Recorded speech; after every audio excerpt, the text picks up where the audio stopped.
Okay, my topic this morning is customer acquisition, but I want to talk to all of you at a leadership level when it comes to customer acquisition in our business. Because I know when a brand new person joins ACN for the very first time, we lay out some goals for them, and we tell them that the first thing they need to do is become an ETT. We tell them that they have to go out and get some points, which means they have to go out and get some customers. We explain to them the importance of piquing interest. We give them some tools. We share with them where some local meetings are, and we explain that their goal is to simply invite some people to see the opportunity. But sometimes people are doing what we tell them to do, but they don't really understand the big picture of why what we do actually works. And I understand that because I remember when I first got into network marketing, I didn't understand the big picture. It took some time for me to kind of almost be above it and look down and see the whole concept. So I want to talk to you about customer acquisition, but I want all of us to look at it from a little bit higher point of view so you understand the big picture of why what we do works. I know that people can get hung up on the details. I know, because that's human nature. I know people can get hung up when the competitor that we're working against will lower their rates or have a marketing campaign. I know we can get hung up sometimes on minor things that slow us down from being successful, and when we allow that to happen and we miss the big picture, then you lose your ability to grow your business. Your job as a leader is to always push your business forward, and it starts with the acquisition of customers. It starts with understanding that every single IBO on your team is going to be a customer acquisition machine.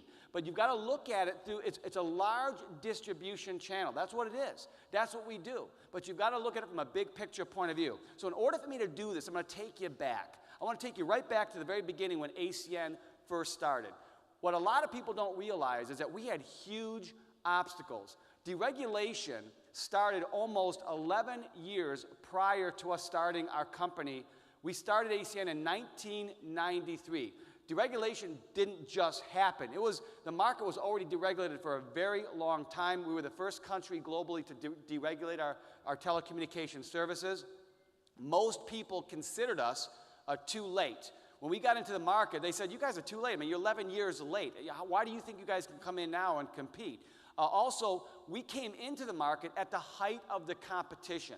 I mean, you had three major long-distance phone providers. I believe we call it fixed line here, but we used to call it long-distance phone providers. It was AT&T, MCI, and Sprint. And after 11 years of deregulation, the three of them had about 95% of all the customers.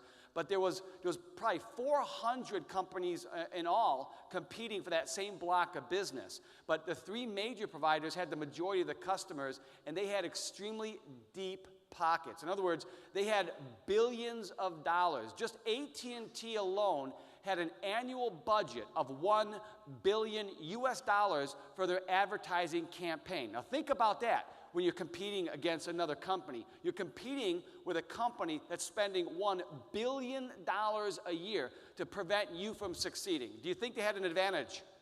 Absolutely. Also, they would lower their prices. And the reason they would lower their prices because they had so many customers that were being overcharged. It didn't matter how low the prices were for their newest customers coming in because they always netted a profit.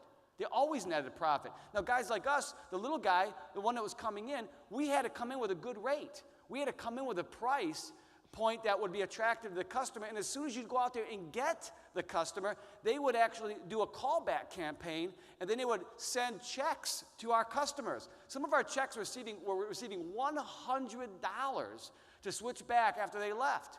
And we used to have to come up with all kinds of things. We used to say things like, listen, why would you want to do business with a company that's been ripping you off for the last 20 years, and the only reason they offer you as an incentive is because you left? I mean, why would you want to do business with a company that didn't appreciate you as a customer ahead of time because you've been with them so long and you've been paying all these overcharges? Why would you want to be with a company like that? But people still said, well, they sent me $100, and people would cash the checks. But what they didn't realize is when they would cash the checks, there was also an authorization form saying, switch me back, put me on a contract. So we had so many things that were against us. Everybody said there's no possible way that you guys can succeed. Well, let's look at what we did. Okay, we partnered with a fixed line phone company. I talked about it yesterday. It was a small company called LCI International. Now, at the time, they were the fourth largest long-distance provider in the United States, but they didn't even have 1% of the market, so they were considered small. But listen, when we were going after customers, we had no track record. We were only operating in one country, but technically, we were only in one state, in one city, because we started in Detroit, Michigan.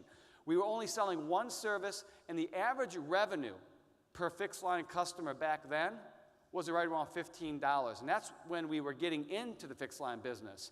What it ended up dropping down to over the next 4 and 5 years was averaging about $7 per customer is what the average long distance bill was.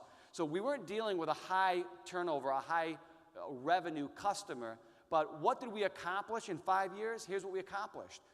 We accomplished almost $400 million in annualized customer turnover, and we did that in around 60 months. Okay? Now, we shocked the telecommunication industry. Everyone knew who ACN was in the 90s. I mean, what are these guys doing? Okay, what people couldn't see, because traditional business people just couldn't see our concept. They didn't understand our concept. They would analyze it. They would try to figure it out. They would get, they were overcomplicating what they thought we were doing. People tried to copy us. I mean, there were people out there taking our compensation plan, and they were actually, stamping it like a cookie cutter. There was probably 10 companies that started in the 90s, and they stole every single thing that ACN had. Even the names of our positions, percentages. They would have to sign contracts with other companies, and no one succeeded. Not one company out there succeeded because they didn't understand what made us successful. So let's talk about that. What was our advantage? Our advantage was relationship marketing. That was the key. Relationship marketing. Every single company out there didn't understand that concept. They were selling based on product pricing. They were selling almost on anything that they could do, but it wasn't based on a relationship. So that gave us a huge advantage. Most of the other companies that we were competing with could only get customers either through a telemarketing campaign, and you guys all know what that is, right? Somebody's making phone calls and trying to sell you over the phone. They would also run advertising campaigns, whether it was in a magazine or newspaper, on the radio, or on TV. And they were hiring some of the biggest celebrities known at that time. And those big celebrities became pitch people, and those pitch people were on TV every single day pitching that service. But it was all cold market marketing, cold market. And the only way they could win a customer is if they won a customer based on the price, the rate. But guess what? If you win a customer on the rate, what happens? You lose the customer on the rate. And they could not build a successful business where we were winning the customer on something much deeper than just a price. So that's one part of why what we did worked. The second part is we don't expect any one person to do a lot. It's a lot of us doing a little. That's the key. It's a lot of us doing a little. And the third point is we had the right attitude going into this. We had the right attitude. I'm going to talk about these three things, but I'm going to start off with having the right attitude before I go into the other two. Having the right attitude will always lead to success, but having the right attitude is not easy. So if you look up at the screen, let's talk about that. Okay, having the right attitude means you have to remain positive no matter what. Okay, life is not easy, business is not easy, it doesn't matter. Okay, the climate of business changes all the time.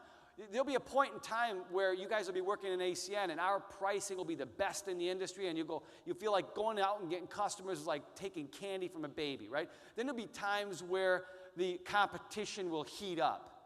They might even get a little aggressive, and all of a sudden you'll feel the heat of what competition is all about.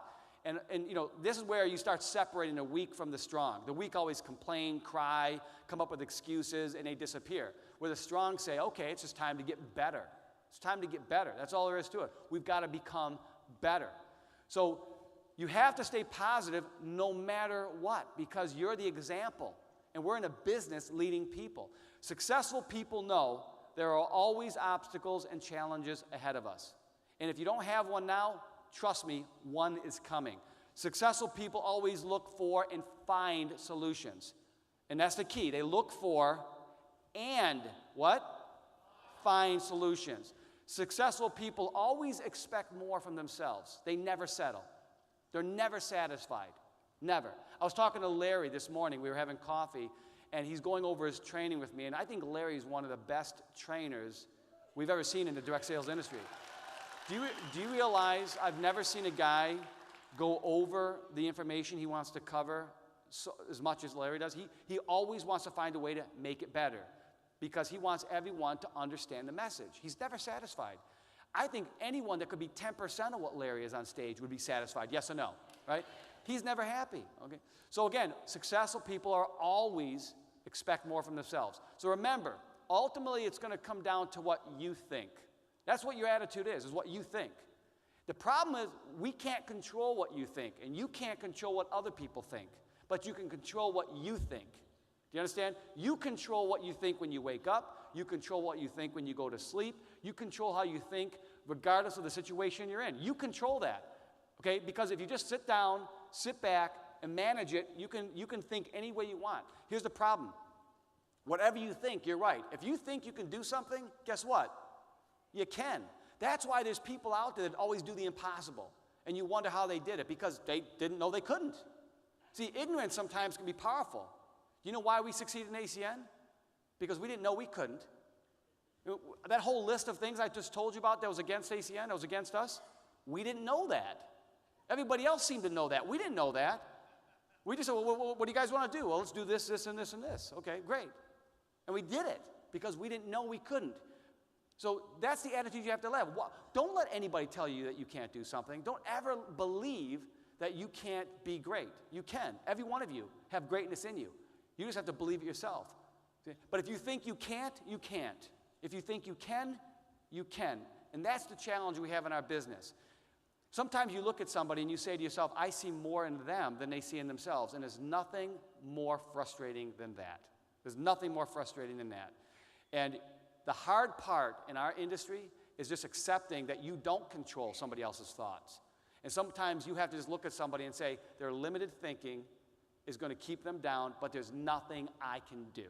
There's nothing I can do. I just have to lead by example. I'll keep moving forward, and I will match anyone's attitude. Wherever they're at, I'll meet them there, but I can't control their thoughts. I cannot do that. So does that make sense to you guys? Okay, when acquiring customers, let's talk about that. Okay, obviously, the first step is you want to have everyone set a personal goal.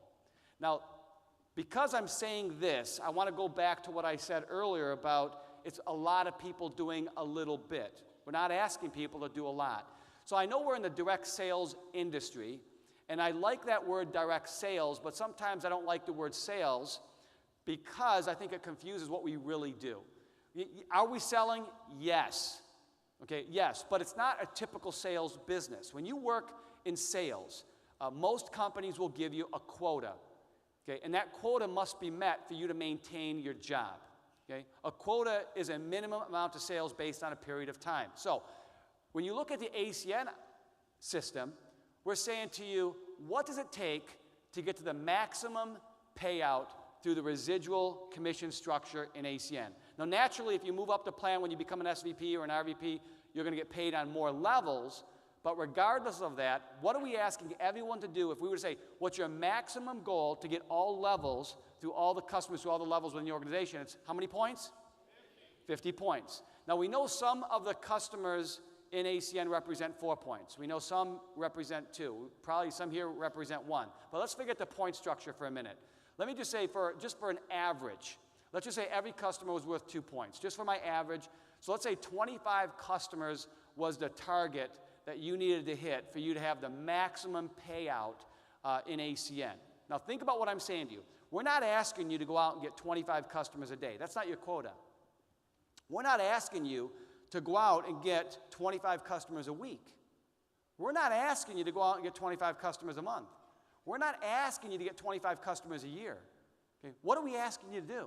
We're saying based on succeeding in your business, your lifetime goal is 25 customers.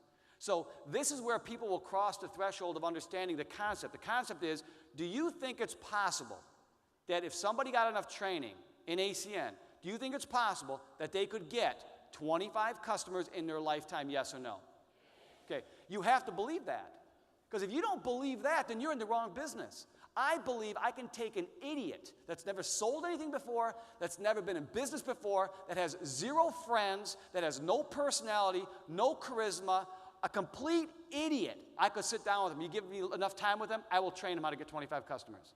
I will train them how to get 25 customers because I believe that it's possible to get 25 customers. And if you believe it, that's the first step in understanding the bigger picture of what ACN is all about, okay? I believe anyone can get 25 customers if I gave you your entire life to do it. Now, will some people go out and get 25 customers in a single day?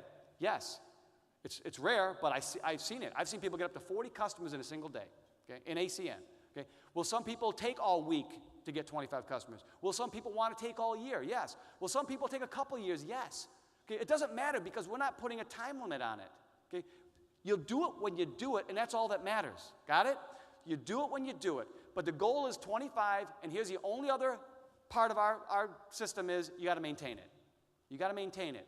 Now, why is that an important thing? It's because if one customer drops off, your only job is to replace that customer. And this is where you're going to learn the value of keeping a customer versus just trying to churn somebody on and burn them. Does that make sense? It's not just about getting a customer, it's also about understanding how to keep a customer. Because it makes your life easier if you don't have to have a customer drop off. True or false? Okay. Does that make sense? Can you guys handle the personal goal? Do you guys believe it's possible for anybody? Okay. Step 2. In order for someone to get customers, you have to focus on the reasons why somebody should be your customers, and you have to get beyond something that you feel may be an issue. Now, let me explain this. I always hear people come up with their reasons why they think they can't get customers, and it's sickening. Okay? It's absolutely sickening. I was in the United Kingdom. I was sitting down with a woman who at that time was a regional vice president, and she decided that this was going to be her day to sit down with me and tell me all the reasons why you couldn't get a customer in the UK.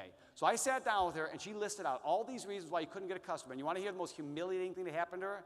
Somebody walked up right when she was in the middle of her little speech. It was a young guy. He was in his 20s. He said, listen, just wanted to meet you, Mr. Cupisz. Oh, nice to meet you. How are you? Shaking hands. Listen, I just wanted you to know I just got started a week ago, and I've already got all my points to be qualified through my 7 levels. Nice to meet you. Thank you. And you were saying? Do you understand? Do you understand? Think about it, okay? If you believe and you come up with the reasons why someone won't be a customer and that's your focus, it's like what Jeff said on stage yesterday when he turned the lights down and he had that light from his, I think he was facing the phone out, but it's what you reflect on. I think those are the words he was using. It's what you see becomes your reality. Okay, you choose that reality. See, to me, I'd rather say, why should somebody become my customer? Let me list out those reasons, and I'm going to focus on that. Do you think TV commercials come on, between the favorite TV shows that you're watching when they're advertising a new product? Do you think they list out all the reasons why somebody shouldn't be a customer? Or do you think they come up with all the scenarios of why somebody should be a customer? Right? Marketing, guys, marketing. So are you going to be a great marketer of why somebody should, or are you going to be a great marketer of why somebody shouldn't? Because again, it's what you believe, okay? It becomes your reality, becomes your outward result. Okay, so third, move to action. Now, I'm going to tell you guys something. This is pretty interesting. It's a statistic that we've been able to accumulate in almost every single country around the globe. We came up with 2 statistics. The first statistic is we found out what the #1 reason why people fail to get customers. And we also found out the #1 reason why people succeed at getting customers. How many would you like to know what that is? Okay. #1 reason why people fail to get customers is they don't ask. Okay? You know what the #1 reason why people do get customers? Yeah. If you don't move to action, then you're wasting your time. How many times have you been in a situation where there was an opportunity for you to approach and ask somebody to be a customer and you just didn't do it? Be honest with yourself. You could have, but you didn't. You just eliminated your chance of getting a customer. It doesn't hurt to ask. Okay? Who cares whether they say yes or no? You're out of the game if you don't even take action. Take action. #4. Become an effective trainer. You know, why do I say become an effective trainer and not just a trainer? Because training, to me, is not a formality. Okay? The problem is a lot of people treat training like a formality. Okay, what am I supposed to say? Okay, say this, this, and this, and here's the script. Okay, here's how you do it. You do this, this, and this. And there's no real heart space in trying to help somebody succeed. Training should never be a formality because anyone can walk through what to say and what to do. but are you really explaining it in a way that makes sense? Are you getting through to the person you're talking to? Because in our business, it's not about being a trainer, it's about being an effective trainer. We always say there's two types of trainings, effective and not effective. Which one are you? Which one are you? So effective training is the key. And I'm going to tell you how you can gauge that. So let's now move forward. Why is it important for you as a leader to acquire customers and become an effective trainer? I'm going to give you a little list here. Number one, it builds your belief in the ACN opportunity. If you can go out and get a customer anytime, anywhere, any place, and you're confident, your belief's going to go up. Number two, you'll also know what works. See, a lot of people will, let a month or 2 or 3 or 4 go by and they don't even get a customer because maybe they have enough, but they just don't feel the need, or for whatever reason, they're not in the game. Okay, guess what? The game changes all the time. If you're not in the game, you don't know what works anymore. Okay, you need to know what works. Okay, number 3, new representatives need effective training. Well, how do you do effective training if you don't know what works? And last 4, it always will lead to great results. And ultimately, your long-term goal in ACN is to have a nice, healthy, residual income. And the only way you're going to have that is by doing it right. So let's look at groups. And there's the luxury that I know the co-founders have is we get to see everything in the reporting structure of ACN in every country. And we see a clear difference between leaders who are effective and leaders that are not effective, even though they may have a large organization. Here's the results of a team that's excellent at acquiring customers and excellent at training customer acquisition. Okay? First thing you're going to notice if you do this is you're going to earn a higher residual income. That's one of the main results you're going to see by being excellent at getting customers and excellent at training others. Second, your team will earn higher residual income. 3, your residual income, the retention of it will be much better, much longer. Next, your team will have loyalty and longevity. It's going to be, you couldn't take a crowbar and pry somebody out of ACN. I don't care what direct sales company pops up in your neighborhood if somebody's got a nice residual income. Because most direct sales companies don't pay real residual income. We pay real residual income because we have real customers, because we're generating a real business. You guys got it? There's a lot of companies out there that don't do it that way. Okay, your downline who's good, your IBOs who are good at getting customers will also be better recruiters. If you gave me 2 people on stage right now, and this person was excellent at getting customers, and this person was terrible at getting customers, but this person was more talented in sales than this person, I will tell you right now, this person will be a better recruiter than this person. This person will build a bigger and better downline because their passion and their enthusiasm is coming from a point of being real. Okay, it's real because they believe in what they're doing because they're succeeding at the customer acquisition side. This person might be able to pitch and sell, but the sincerity won't be there. That realness will be lacking. And that's the main difference between people who do well in our industry and who don't do well. It's because if somebody's doing well and they have that sincerity, that passion, that real raw enthusiasm that comes from organic success, that's the better recruiter. That's a better recruiter, not this person. So you want to have a lot of recruits in your organization, you need a lot of people that can get customers. That's the key to successful recruiting. Okay, let's talk about how to become an effective trainer at customer acquisition.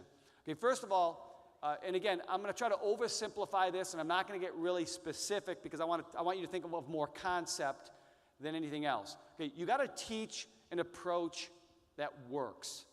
So going back to what I said, if you're not successful yourself, then how can you teach something that works? So you got to teach an approach that works, but more important, you got to teach an approach that sounds like it works. Because half the battle of getting somebody to take action is whether they believe what you're saying can actually work. If you say you got to do A, B, and C, and they're going, okay, that makes sense, but I don't think that works, then they're going to walk away from your training and do nothing. But if you say you got to do A, B, and C, and they go, yeah, that sounds like it works, they're going to walk away and they're going to attempt to do what you ask them to do. So in order really to get somebody to understand and get them to really see that they could see how it could work is you've got to explain why. Never ask somebody to do something until you explain to them why they need to do it. You don't look at somebody and say, go out and get X amount of points after you sign up as a team trainer and call me tomorrow. Okay, if you eliminate the reason why, they're not going to do it. Okay, why? Always give them the why, right? Also, tell stories, use testimonials, give examples, plus recognize people publicly who do it right and let them share what they're doing. Because guess what? Stories, testimonials, examples, that's what people internalize, okay? There's an old saying I learned in sales when it comes to network marketing. It's facts tell and stories sell. Facts tell and stories sell. Sometimes we get over logical when it comes to explaining what people are supposed to do, but we don't give them any testimony. The testimony is what really internalizes what the message is. For example, yesterday I was talking about appreciation when I was relating to all the audience about customer acquisition, and we were talking about that thank you card for somebody to become a customer. Somebody approached me backstage, and they said that story of how the lady named Diane in a restaurant, who I actually did a little toast to and thanked her in front of her dad. I was backstage, they said, that story made so much sense. It says, I didn't really get the importance of really showing appreciation to my customers until you told that story. And while I was sitting there, I'm thinking to myself, well, that's right. It was a story that made him understand. Got it? It wasn't what I was, me putting a card up on the screen and saying, hey, show appreciation, thank a customer. That was the message, but it didn't internalize to that person backstage until they heard the story. Does that make sense to you guys? So tell lots of stories. Give lots of testimony. Give lots of examples. If you don't have any yourself, use your uplines. When you start getting some, use your own. When your downline starts getting great stories, start using your downline. The faster you go from your upline story to your downline story is going to be the key to your growth and success. Can you guys do that? So remember, successful training leads to new IBOs acquiring customers, and that's the result you're looking for. People say, well, am I a good trainer or am I not a good trainer? Well, let me ask you a question. Who's the last person you trained and what was their result? Okay? What was the last person you trained and what was their result? My brother was so obsessed. Tony was so obsessed with training people on how to get customers when we started ACN, in the sense that he wanted a result so bad. We used to do events like this, and he would have somebody sponsor into the company on Friday that didn't have one customer, and he would use them on stage on Saturday as a testimonial of how many customers they got. And Tony used to get people in one day to go out and get 5, 10, 15, 20 customers, and then he would use that person as an example on stage. Because that person would say, I signed up yesterday and I got 20 customers today. My brother was obsessed. He said if he couldn't sit down with somebody and train them on how to get customers, and they would go out and get customers immediately, then he didn't feel good about himself. Okay, so you have to be obsessed with making sure that everybody you sponsor that will go out and get a result from your training. Can you guys do that? So let's talk about what are you supposed to teach? I mean, really, what are you supposed to teach? Well, first of all, be basic. Don't get overcomplicated. Don't intimidate the person you're talking to. Keep it simple. You got a couple things you need to explain. One, you got to teach a new person where their customers are going to come from. Two, you got to teach them the right approach and give them the script. Make sure you explain to them what to say. Three, teach sorting versus selling. It's such an important part of how we get customers. And number four, teach the proper expectation. And why do I say that? Because how many of you joined ACN and you walked out of your first meeting really not knowing what to do, and you talked to this very one person that you knew for a fact would be your customer, and they rejected you like your mother? Right? Do you know why that happens? Because the approach was wrong, and you set the wrong expectation. And you only learn that over time. You learn that over time. So these are basic things you want to teach somebody, and the quicker you teach them, the better. The longer you let somebody sit from the point they're interested in joining ACN to the point you train them, the longer that period of time flows, here's what's going to happen. Their enthusiasm drops 50% every day for the business, and it also leads to the opportunity where they're going to go out and try this on their own, not knowing how to do it, and get rejected, and that rejection is going to intimidate them, and their intimidation is going to cause them to not show up to the next Saturday training or not take your phone call the next time you call them because they're too embarrassed to tell you they failed. So how quickly do you want to get somebody trained? I say within 24 hours. I say within 24 hours. If I got somebody interested on a Tuesday night, I'm training them on Wednesday. Now, I will tell you this. Don't think you can present ACN and train them in the same day. Don't even try, because it's a complete waste of time.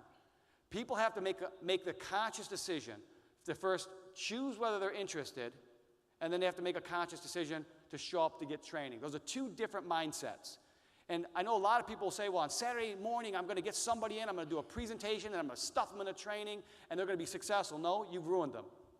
You've ruined them. Because if somebody shows up to a Saturday morning and they see an opportunity presentation, and they just decide at that moment they're ready to get in, then you stuff them in a 2-hour training, it's so overwhelming to them that all they're thinking about is how painful that first meeting was, and they'll never invite anybody else, and they never show up again. So you've got to divide your events appropriately, that you either present the opportunity or your training. That's all there is to it. And you schedule those meetings at a separate time. You don't try to stuff both things down one pipe. Does that make sense to you guys? Okay, but do it quickly. Never let 24 hours go by without a training, unless you have to. Okay, also, let's break down customer sources first, because again, you're thinking simplicity. We're not asking people to go out and get a lot of customers. Say 25 is a number, just for my example. Okay, first source for your customers is yourself. And I would sit down with everybody and say, you need to become a customer of all the products and services you're selling because of a couple of reasons. One, you can't sell something if you're not using it yourself, because you don't have the experience of what the product's like. Number two, you need to learn how to sign someone up. And how do you learn how to sign someone up? Is you sign yourself up. If you sign yourself up, you'll know how to sign someone else up. So sign yourself up immediately. Okay? Also, the second source of customers will be any prospect that you introduce to ACN, but they, for whatever reason, chose not to join. Maybe they didn't say no, but maybe they're still in that think about it mode, but move to getting them as a customer. Because I found, and I know a lot of you have found, that most people won't give you a double no. They might say no to the opportunity, but they'll say yes to the service. And one of the things I've always taught people, and this goes way back to the very first year we were in operation, I said, can you imagine making 25 or 50 cents every month on every person that said no in your entire organization about looking at the opportunity? Would that be pretty cool? Okay? That's why it's 100% must that if somebody says no to the opportunity, you move to getting them as a customer, and that's okay too. That's okay too. Don't worry about whether everyone joins your business. Some people are meant to be your customer. You just don't know it yet. So I learned this because I used to sit down with people all the time. I'd present ACN, and I'd say, are you in or you out? Are you interested? And they'd say, well, I'm not really sure. I said, well, listen, would you do me a favor then at least? You don't have to do ACN, but would you at least just be one of my customers? And if you do that, you'd really be helping me out. And people would say, yeah, I can do that. I'll do that. And then I would get them on the service. And in my mind, that might also be the key thing to getting them into business later down the road, because now they're using the product. Now they're an actual customer. Your best recruits in the future are always customers because they're already users. They've already experienced what you're marketing. So never let that opportunity walk away from you. Don't get so hung up on the fact that I want them as a rep. I got to have them as a rep.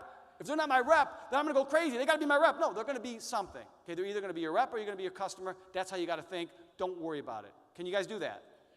Number three, everyone else. Okay, everyone else in your warm market. There's going to be a lot of people that it makes more sense to them for you to get them as a customer than as a rep. And you'll know. I can't tell you who. You'll know. Those opportunities are always going to arise. Now, when you look at 1, 2, and 3 up on the screen, you don't have to really teach number 1. Okay, you really got to teach 2 and 3. So let's talk about 2 and 3. Prospects who do not get involved with the ACN opportunity and everyone else, which is your warm market. The first thing you have to explain to people is they're going to fall in 3 categories. And you guys have all seen this, right? Red apples, green apples, and brown apples. I'm not going to say rotten anymore. We're just going to call it brown. We all know what brown means, right? Right. Right off the bat, 10% of everyone you approach to become a customer is going to say yes. And I love when people experience this for the very first time because you don't expect it. You look at somebody with insecurity, you pick up the phone and say, would you do me a favor and help me out? Try my service? They go, yeah, anything you need. You go, really? Do you want to think about it maybe? How about I get you some information? We'll talk about this next week. I don't want you to rush into anything. You know? Some people just get intimidated right off the bat because they didn't actually expect somebody would say yes. And guess what? There's going to be a lot of people out there that are just going to say yes because of your relationship. And that's okay. That's what our business is all about. Make sense? So 1 out of 10 is going to probably say yes right away. Don't get intimidated. Move quickly. 10%, the other 10% are going to say no. I mean, and it's going to shock you. I mean, it's your one friend that you thought would support you no matter what. And they're going to look at you and go, no, I'm not interested. I ain't going to switch. Say, I just need you to help me. No, I ain't going to do it. I'm happy where I'm at. And then they'll even try to talk you out of doing ACN. They'll spend the rest of the time saying, you're stupid. You're crazy. What are you doing? What did you get yourself into? You paid what? To do that? Okay? Because they don't understand. Okay? So what? So 10% are going to say no right off the bat. 10% are going to say yes right off the bat. Really, what do we got to look at here? What do you really have to train people on? It's that 80%. It's that 80%. And that's the middle group. That's the green apples. And those are the ones that just haven't decided yet whether they're going to say yes or no. They haven't decided. And what you do from that point forward will help them say yes or help them say no. So what can you do to be what can you do to be better at acquiring customers? Okay, number one, do your homework. We have people that live in different countries. You're working in different markets. Okay, the more you actually understand, the more success you will have. And I'm going to explain this in a little bit more detail, but if you get confused, your prospect will be confused. So learn about the products and learn about the market that you're in and familiarize yourself with the most commonly asked questions and answers, and you want to set the appropriate product expectations. Don't overpromote. But let me talk about the third point. I learned this a long time ago from somebody who was one of my mentors, and we were talking about what you need to know. And my mentor said something to me, and it just made sense. He says, Mike, he goes, there's so many educated derelicts out there. He says, there's people out there that spend their whole life trying to educate themselves. And they're very, very intelligent and very, very smart, but they never get a result in anything because they're insecure. They think that they need more and more and more and more knowledge, but they never take action on any of it. He says, the key is just understand this. Do you want to be an expert? I go, yeah. He says, you just need to know 1% more than the person you're talking to. So really what it comes down to is what do you need to know to move forward? Really. I'm going to ask all you guys, think about this. What do you think you need to know in acquiring customers to move forward? What do you think you need to know? Just think about it. And I'm going to tell you what you need to know. You need to know the answer to the question that someone's going to ask you. That's what you need to know. So here's what you're going to discover. You're going to discover that the same questions are going to come up over and over and over and over again. You're going to find that out for yourself. If you talk to enough people, you're going to find out that the same pattern of questions come up over and over and over and over again. You're going to find that maybe there's going to be a top 5 and a top 10 grouping of questions. And maybe 80% of the questions will be the top 5 and the rest will come in the form of the other 5. But so here's what you need to know.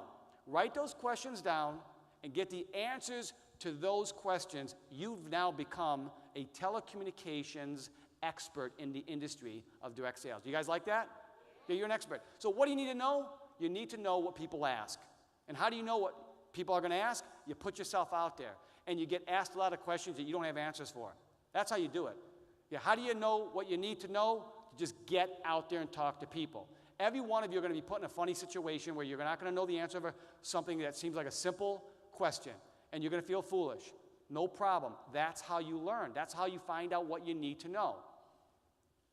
So familiarize yourself with the most commonly asked questions. We have it in the back office, but there's going to be a lot of new questions that may pop up as time goes on.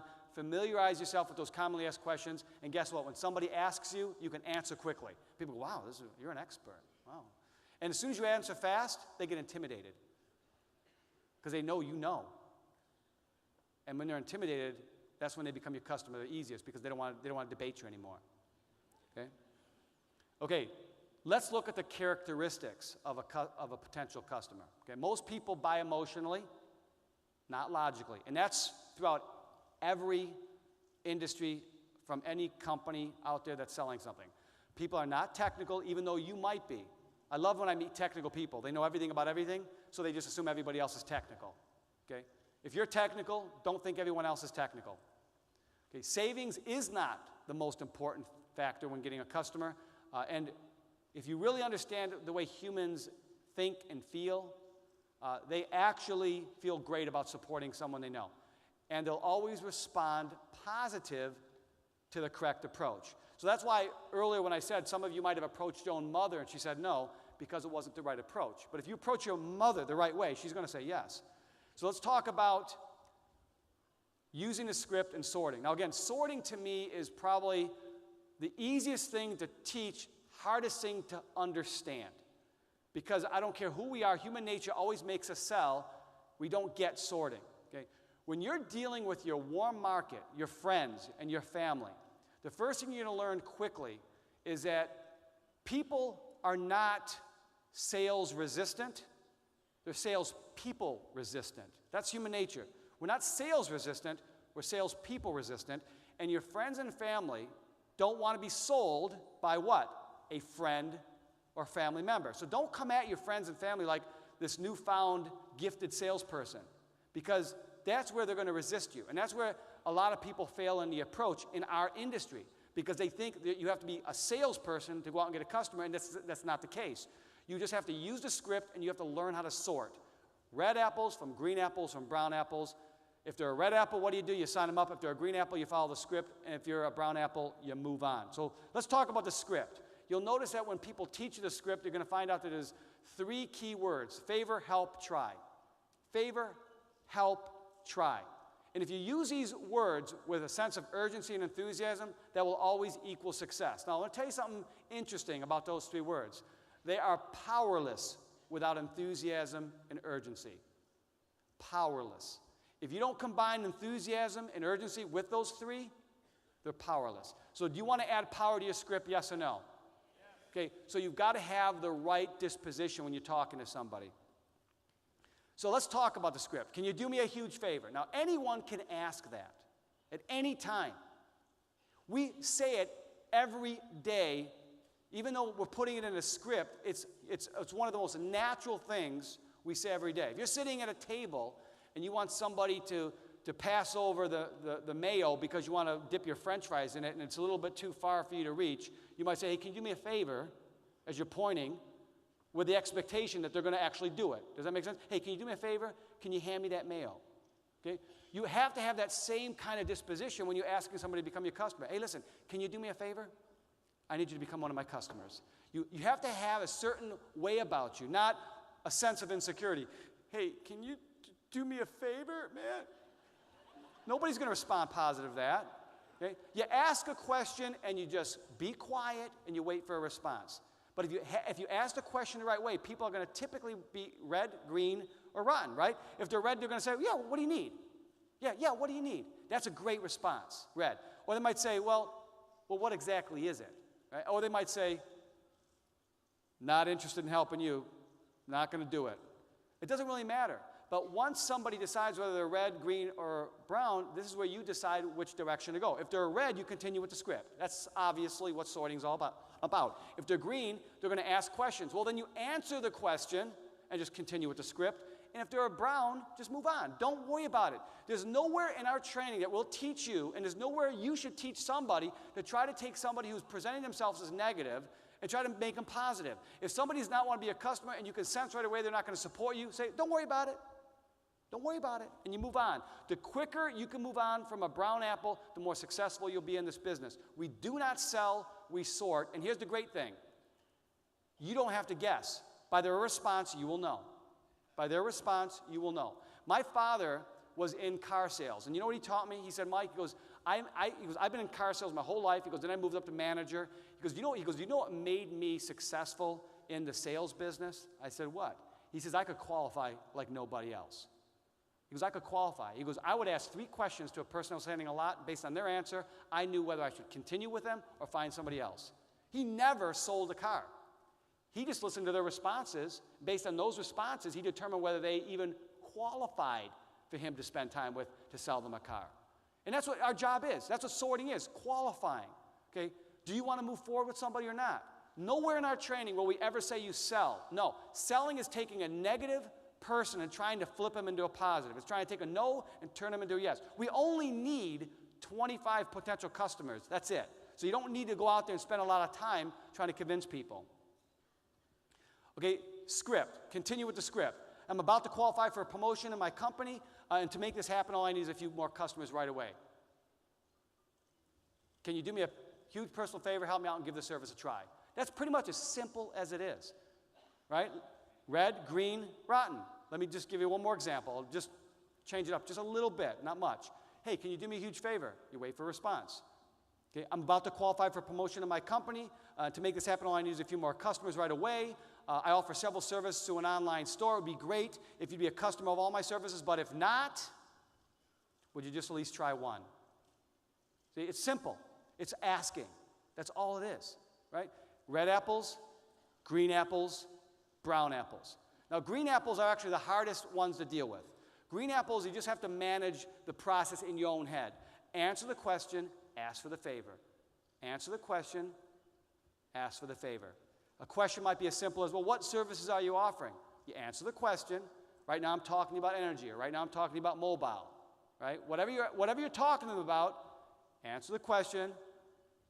Always say at the end of your answer, but more important, can you do me a huge favor, help me out and give the service a try?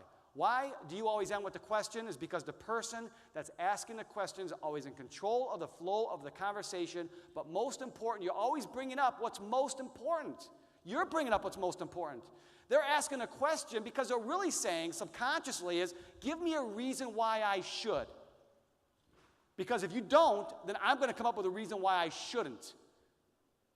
Make sense? That's why it's important for you to know 1% more than them. How much will it cost? Let me explain. But more important, can you do me a huge favor, help me out and give the service a try? Why should I try your service? I'm happy with what I have. Let me explain. But more important, can you do me a huge favor, help me out and give the service a try? What are we doing here? We're answering the question and you're asking for the favor. That's it. How do you deal with brown apples? That's the easiest group. Think like a big business. Think like a big business. Okay? Not everyone is going to say yes. Everyone knows that in business. So don't get hung up on it. Okay? Don't get upset. Understand sorting, not selling. No today doesn't necessarily mean no forever. It might mean no for now, but yes for later. A lot of times people will see your commitment. You might even get better at your craft, and you could always reapproach somebody. So don't make somebody feel bad if they say no. Thank them anyways. Okay? Explain to people why people are going to reject them and say no. Teach them about the approach. And say, look, if someone says no to you, that's no problem. We all experience that. But if 10 people say no to you, you're doing it wrong. Because there's no way you're going to talk to 10 people and have all people say, no, you're doing it wrong. Let's get back into the drawing board and figure this thing out. Prepare new representatives for the negativity of rejection. Prepare them. Make sure they understand it's a part of the business. And also teach them it's about having fun. My brother and I used to mess with people's brains all the time. Like when we would approach somebody and ask them to become a customer, if they said no, we accepted that in our head, but we always took that opportunity to mess with people. We'd say, what's wrong? It's confusing, man. What's confusing? Of all people, I thought you would be the one that would help me. It's weird. Anyways, if there's anything you need, let me know, But have fun with it. It's okay if people say no to you. It's okay. Have fun with it. Mess with people. You'll find just by making it light and joking sometimes, you might turn a no into a yes. People might actually laugh and go, all right, I'll do it. Jeez, what are you guys doing? Trying to kill me over here. But you guys understand, customer acquisition is not that difficult. It's not that difficult. It really isn't. Okay? Every one of you can be great at it. And number two, you can even be greater teachers. You can even be greater teachers. But ultimately, my training today is based on you to think of the big picture. We're not asking any one person to do a lot. Those of you in this room that have the largest teams, okay, with the group that is successful at getting anywhere from 10 to 25 customers, and they're confident and they can do it, you're going to be the most successful people in ACN. But customer acquisition is ultimately the key to our business. If you don't have success in it, then you're not going to have long-term success. It's all about understanding what we do, our machine, and if we're the best at acquiring customers and we're the best at training people on how to do it, all of you are going to have massive success in ACN. Thank you very much.